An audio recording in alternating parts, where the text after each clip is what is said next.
This is the Aer Travel Pack 4, currently packed out for an international trip, so we can truly test this bag. Welcome to the airport. Welcome to another video. I want to see if the Aer Travel Pack 4 upgrades are really worth it. We had a few long flights ahead of us. A solid opportunity to field test this bag. Does it fit down the center aisle of an airplane? In the overhead bin? Under the seat? Is the quick access quick? How do the grab handles perform? And is it comfortable after navigating multiple airports? We made it through that 15-hour flight, and then we took 3 more flights, all while testing the Travel Pack 4 by Aer. By the way, I picked this bag up in Japan for $345. It retails in the US for $259, so I paid a little bit of a Japan tax. But I had to have it, because Alan and his team over at Aer, they make a dang good travel bag. Bookers, you know how we do it here. We're breaking this video up into 4 parts. Part 1, did I get ripped off? Oh, we kind of already covered that. Feel free to roast me in the comments. Part 2, the actual bag and the changes that they made from version 3 to version 4. Part 3, peeps on the internet be mad. Part 4, the most important part. It's my way of saying I hope you stay until the end, the final verdict. This is an Aer travel bag, so it is Cordura ballistic nylon on the outside, blue sign approved. It has YKK zippers. It has the AquaGuard zipper on the laptop compartment, Duraflex hardware, and Hypalon zipper pulls. This bag is 21.5 inches long, 13.5 inches wide, and has 9 inches of depth, 35 liters of volume, and it weighs 3.9 pounds when empty. They did not skimp on the straps. You have your load lifters up at the top to take the load off your shoulders. You have some really nice padding in the back, padded shoulder straps, and it's starting to rain. You know, they called for rain. And I thought, it's a good day for a review. And a nice chest buckle with a magnetic clasp. They have 4 attachment points on the front of the bag and 2 D-rings that you can hang some things from. There are 4 grab handles, 2 on each side, 1 on the bottom, and 1 on the top. I put the laptop in here because I wanted to truly show you how the laptop sleeve worked. Yeah, really glad I did that, because now we can really test the AquaGuard zippers. So when we get home, I'll let you know. Do we still have a functioning computer? Made it back to the place. Zipper is wet. Laptop is dry. Passed the rain test. New day, new fit, same bag. Let's talk about the pockets on the outside. You have a stash pocket out in the front. Nice flat pack, easy grab if you need something. I love to break the bags down from this perspective. We basically have this flat pack pocket in the back for your laptop. You have your microfiber in the back, easily fits your laptop, has a false bottom. And then you have 2 other stash pockets in here. Very thin pockets, but you can store an extra laptop or an e-reader. Then your next pocket is that classic Aer stash pocket. Nice stretchy material, and you can fit a fair amount in here. I really love the feel and the ease of that stash pocket. And then your main compartment. We're gonna start with the bag empty and then I'll pack it out, show you what I had inside, but let's start with these side walls. Panels are awesome. You got some great depth. You have a light color so you can see what you're dealing with inside your bag. You have a good little organization, stretchy pocket right here, solid, durable material, just really quality Aer manufacturing.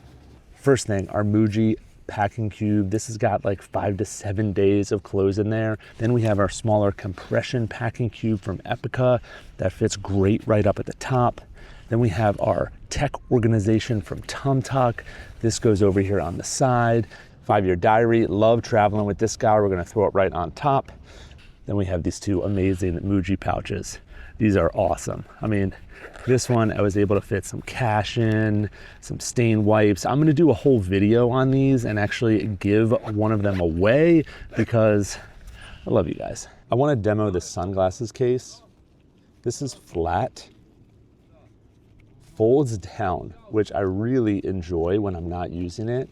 But when I'm using it, it protects the glasses. And what I want to demo this for is this actual top pocket. Since it is a nice stretchy material, I could put something like that in the top, and that's pretty big and bulky for that stash pocket, and it still does allow you to use the bag and the pocket. Before we close the bag up, we have some internal organization built in here. So you have a pocket right here. You could put a book in here, some tech, whatever you want to kind of keep separate from your bag. Could be laundry storage. This top pocket, little bit different material. I love that stretch material. I have a 20,000 milliamp charger in here, and the Sequens journal. It is such a durable travel journal. Every morning I write in this, just take my thoughts from my head, put them on the paper. Really helps with clarity. It's pretty much filled with, I love my family, and why don't I have more hair and more subscribers? You could make a difference in that third one. You could just press a little button, and then it would help alleviate some of that for me. Thank you. All right, let's fold her up, and you can see, even with that in there, zips nice and easy. You got these big chunky YKK zippers on here. The thing about this pack is it's not meant for just the occasional weekend traveler. And like I often say on these videos, I encourage you to only buy what you need.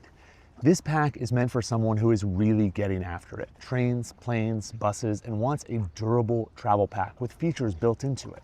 But no matter what I do to dial in my setup, there's one thing that I always like to do before going to a new country, and that's learning the language. I've been the guy standing there in the cafe, just nodding when I have no idea what is being said to me, and it's exhausting.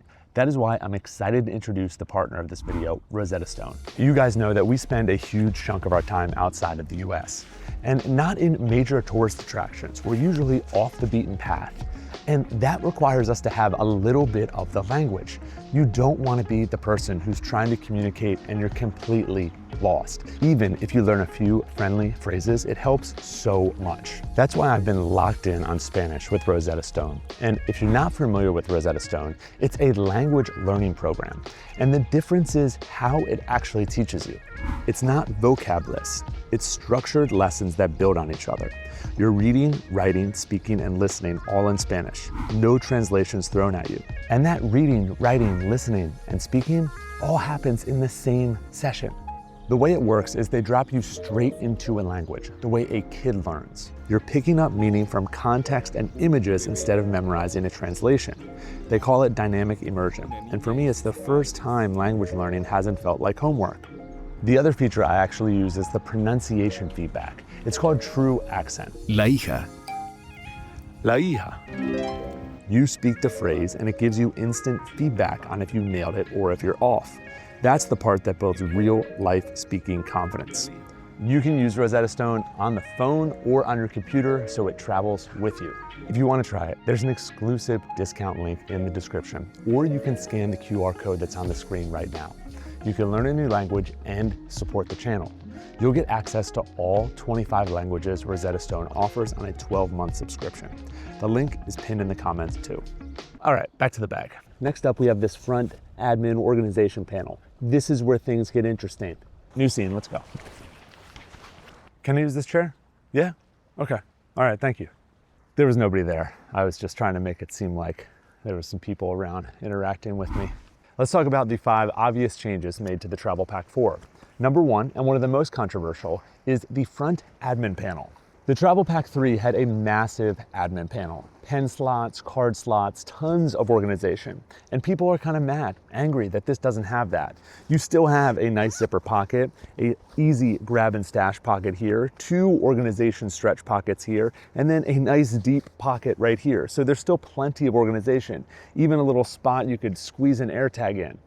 I stored the AirFly Bluetooth connectivity on the plane in there. Alan, the founder of Aer, said this is becoming more of a dump pocket. And I have to say, I agree with him. That's how I use this when I'm traveling. A little bit of organization, a zipper pocket, 2 of these stretch pockets, plenty. But you don't need 3 pen slots. And I actually said that on my last review of an Aer bag. So maybe Aer is actually watching my videos and listening to me. I guess if they were listening, they'd probably send me the bag and ask for my opinion, but I paid $345 for it, so. That makes me a creator, not an influencer. I like that title better, creator. I create things, but Alan, if it was me, drop a comment. Thanks for the pen slot tip, it's something. Change number 2, the side water bottle pocket holder. On the Travel Pack 3, it was way over-engineered. There was a zipper, this was like the Cordura nylon. No, this is simple stretch material. Fits a nice bubbly sparkling water from Europe, no problem. Change number 3, compression straps.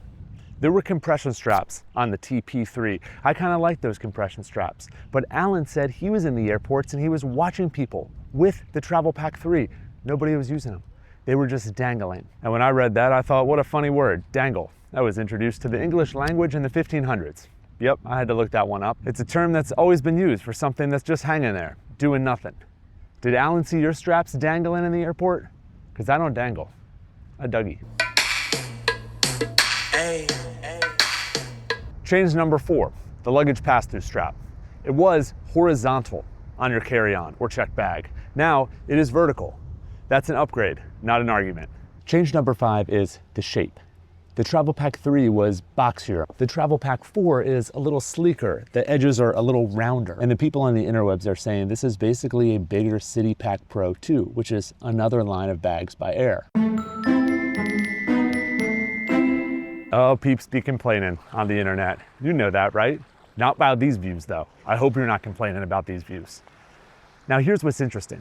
In my research, I found an interview with Alan where he said this basically is a bigger City Pack Pro 2, just with travel details built inside.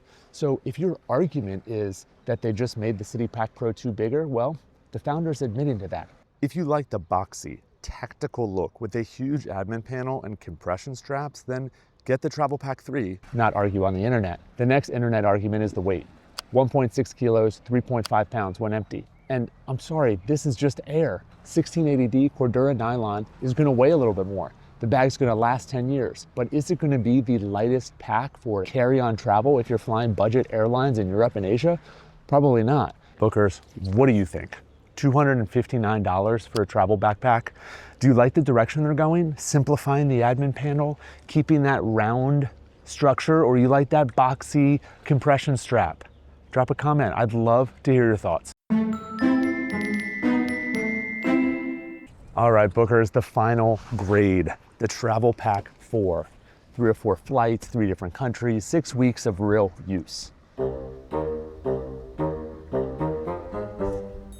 The look, I mean, it has the classic Aer look. Uh-oh. What a test here. Well, that was eventful. Oh, the look, it's Aer. It's 1680D Cordura nylon. It's clean, in my opinion, looks great.